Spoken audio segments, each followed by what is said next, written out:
And right now, what they've done to you is they found a way to subjugate you. You're not the top priority. You're low on the totem pole. The amount of resources that they need to spend in order to keep you on the gravy train is marginal. It's a rounding error. In fact, the entire Western economy that's predicated on free market enterprise and trade and entrepreneurship is all, you could argue that it's all meant to do this. That all of these goods and services and things that they create are meant to do to offer more and more distraction. And you can see that the productivity in America has leaned that way. So there's evidence of it. And how much of it actually makes your life better, fundamentally better? How much of it makes you healthier? How much of it gives you more well-being? How much of it gives you more self-governance? Some of it does. Some of it doesn't. A vast amount of it doesn't. An increasing amount of it doesn't. They're not worried about you. The cost to keep you subjugated, the cost to keep you happy is lower than ever. It's more efficient than ever. It's those radical Muslims we got to worry about. It's those radical Muslims that say, we don't want to be westernized. The LGBTQ advocates couldn't survive in our way of life and in our part of the world. They couldn't survive in our communities. We don't allow that. We have harsh penalties for such matters. Those are the people that they really have to get rid of. And it's damn sad.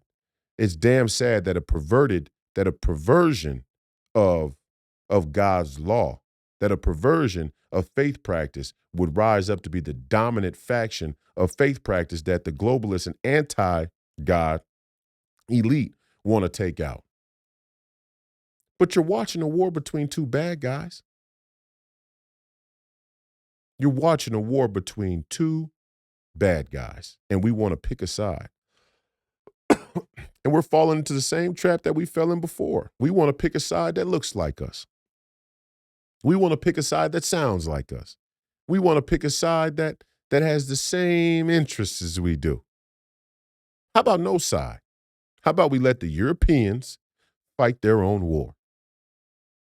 How about we let the European aristocrats reap what they sow? There is a certain level, drugs, piracy, slavery. The war that we're fighting now stems from the place in history, the moment in history, the Gordian knot that we face today, where the Europeans want to live without borders. The convenience of their life, the convenience of their way of life, the poshness of their life, the luxury of the aristocratic European elite is something that cannot continue without the extractions of material resources well beyond their borders. And you wonder why they want a global citizenry. They want a global citizenry because they don't want to have to go back to living off the lands of what Europe provides alone.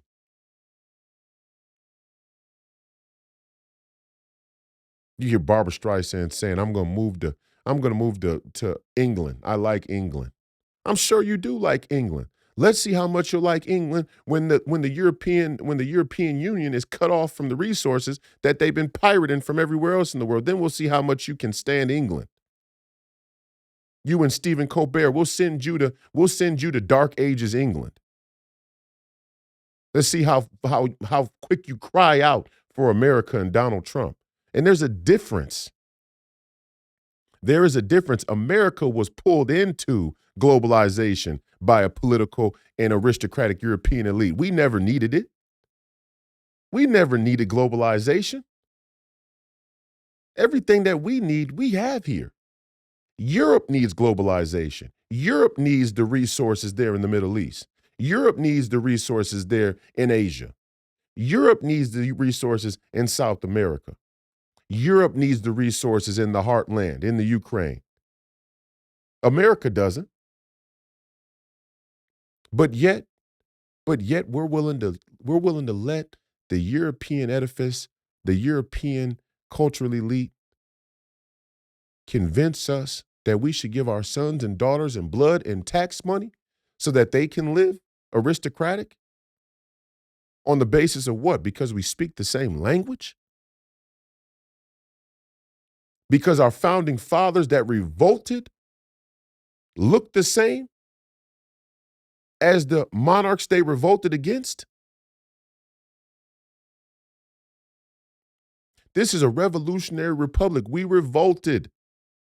We are not European. This is what makes the Nick Fuentes stupid.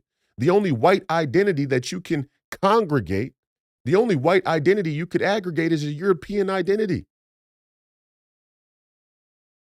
The only whiteness you could speak of with any real substance is a European identity, which isn't an identity, which is why it hasn't upheld anything up until this point. It's been constant war against the ideas that have been built because the identity was used to backstop the ideas, and it was never valid. It is not valid. And the main reason it's not valid in the context of America versus a Great Britain, who we're collaborating with to I mean, you understand what I'm saying? When they say America and the Ukraine, the UK, not the Ukraine, when they say America and the UK carried out missile strikes in Yemen, we're still shilling for the crown. We're still protecting European interests. Only for the Europeans to let unconstrained amounts of illegal immigrants into their country? Yeah, Europe is in danger of being overrun. And that's that sort of psychosomatic guilt that exists in the European mindset of this posh luxury that they know they live in at the behest of other people and their natural resources. And it's only a matter of time before those people rise up, whether those people be righteous or not. Because revolution isn't always righteous. That's another thing we get mixed up. We get mixed up that the people who oppress others, because of their oppression by default, that the revolutionaries are righteous. No, revolution in and of itself against oppressors is always righteous. That doesn't mean the people are righteous. And the people's lack of righteousness can certainly denigrate, can certainly degrade the righteousness of the overall revolution. That's my opinion. You could argue that, but hey, if we're 10 murderers and we've been oppressed, but we've been raping and murdering, if we rise up against our oppressors, we're still rapists and murderers.